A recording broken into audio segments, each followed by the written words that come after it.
Kalian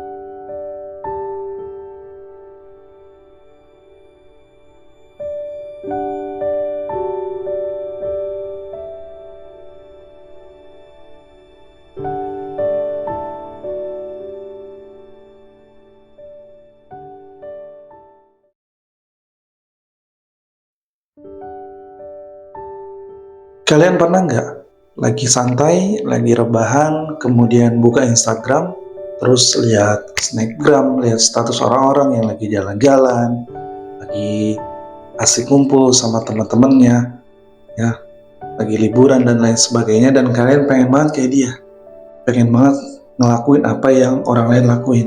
Sekarang siapa sih di sini yang nggak pakai Instagram? Semua pasti punya media sosial itu, ya, platform yang mungkin sekarang ini nggak ada satu orang pun yang nggak pakai. Nah, PR kita kadang sering banget melihat apa yang di-share oleh orang lain, mau nggak mau ya, karena itu status mereka dan akhirnya kita lihat gitu. Dan setelah melihat apa yang orang lain share, tiba-tiba kayak kok perasaan kita nggak enak ya, kita ngerasa kayak ketinggalan gitu. Kok hidup kita kayak nggak seasik mereka ya, kok hidup kita kayak gini ya. Nah, itulah yang disebut namanya FOMO, Fear of Missing Out. Di era media sosial kayak gini, FOMO bukan lagi cuma soal ketinggalan nongkrong, jalan-jalan ya. Tapi yang paling ngerinya adalah ini bisa nyerang rasa cemas kita diam-diam, ya, menggerogoti kesehatan mental kita. Yang akhirnya, kenapa sih kita bisa sampai kecanduan perasaan ini? Itu. Nah, yang lebih penting adalah gimana cara kita bisa keluar dari jebakan FOMO ini. Secara psikologi, FOMO adalah kombinasi dari kecemasan sosial dan keterikatan berlebih pada media sosial. Kadang kita takut banget membuat keputusan yang salah untuk sekedar share status aja. Kadang kita pertimbangannya lama banget. Kita mikir gimana kira-kira pendapat orang lain ke kita, gitu ya. Nah, akhirnya kadang kita terjebak sama media sosial dengan algoritmanya yang akhirnya membuat perasaan ini semakin parah. Dari status itu, kita sering melihat versi terbaik dari kehidupan orang lain, yang sebetulnya itu bukan realitas. Mungkin yang dilihat kita adalah hal-hal yang enaknya saja, kita nggak tahu prosesnya seperti apa. Tapi otak kita nganggap itu kayaknya semuanya nyata. Akibatnya yang timbul adalah kita membandingkan kehidupan sehari-hari kita dengan apa yang tampil di real orang lain. Jelas perbandingannya nggak akan seimbang, teman-teman. Dari FOMO ini kita bisa melihat dampak negatifnya. Jadi dampak FOMO itu nggak main-main. Pertama, kesehatan mental. Penelitian menunjukkan FOMO berhubungan erat dengan depresi dan kecemasan. Kita terus-menerus merasa kurang, tidak cukup baik, dan tidak bahagia. Kedua, kehilangan fokus. Kita jadi sulit menikmati momen saat ini karena sibuk mencari tahu apa yang terjadi di tempat orang lain.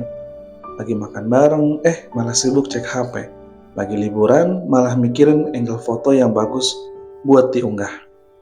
Ketiga, dan ini yang paling ironis, kita jadi melewatkan hal-hal yang benar-benar penting. Kita rela menghabiskan waktu, energi, bahkan uang untuk ikut tren atau acara yang sebenarnya nggak kita sukai, hanya demi biar nggak ketinggalan aja. Dari hal ini, dari dampak-dampak ini kemudian ada pertanyaan, terus gimana caranya kita bisa mengendalikan FOMO? Ada konsep yang bisa kita pegang namanya JOBO, Joy of Being Offline, kenikmatan berada di luar jaringan. Ya, kita mundur sedikitlah untuk bisa menikmati diri kita sendiri, bisa berinteraksi dengan diri kita sendiri. Cara pertama adalah sadari dan terima. Langkah pertama adalah ya sadar bahwa FOMO itu nyata dan gak apa-apa untuk merasakannya. Ikuti aja, memang ya zamannya seperti ini. Tapi kita bisa memilih untuk tidak dikendalikan olehnya. 2. Batasi waktu kita bermain dengan handphone.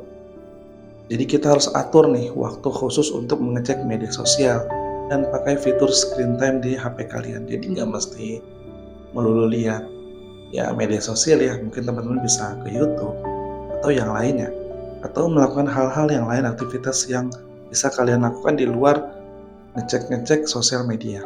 Kemudian yang ketiga, fokus pada momen. Saat lagi bareng teman atau keluarga, simpan HP kalian. Nikmati percakapan, tertawa bareng, dan kehadiran mereka kita nikmati prosesnya. Jadi hidup di dunia itu ada yang nyata ya, nggak selalu melulu di dalam layar handphone kalian. 4. Temukan kebahagiaan dari hal yang sederhana. Jadi apa yang benar-benar membuat kita bahagia? Mungkin baca buku, jalan kaki sore hari, dan mungkin kita bisa cari hobi atau kegiatan yang sederhana yang gak perlu diunggah ke media sosial untuk terasa bermakna. Jadi nggak mesti hal-hal apapun itu kita upload, kita share di media sosial kita. Yang kelima, ganti perspektif. Ingat, setiap orang punya perjalanan masing-masing. Hidup mereka yang sempurna di media sosial hanyalah sebuah ilusi. Berhentilah membandingkan dan mulailah merayakan perjalanan kita sendiri. Jadi kita punya startnya masing-masing, kita punya episode masing-masing, ya jadi kita nikmati episode kita sendiri. Intinya teman-teman, FOMO itu akan selalu ada selama media sosial ada. Tapi kita punya pilihan, kita bisa terus-terusan cemas atau kita bisa memilih untuk bahagia dengan apa yang kita miliki saat ini. Kebahagiaan bukan tentang punya segalanya, tapi tentang bagaimana cara kita menikmati momen bahkan untuk hal yang paling sederhana. Begitu buat teman-teman yang mungkin saat ini sedang FOMO, mudah-mudahan video ini bisa membantu kalian untuk keluar dari FOMO itu sendiri. Terima kasih buat teman-teman yang sudah menonton sampai saat ini. Mudah-mudahan video ini bermanfaat dan jangan lupa untuk share, like, komen, dan tentunya subscribe.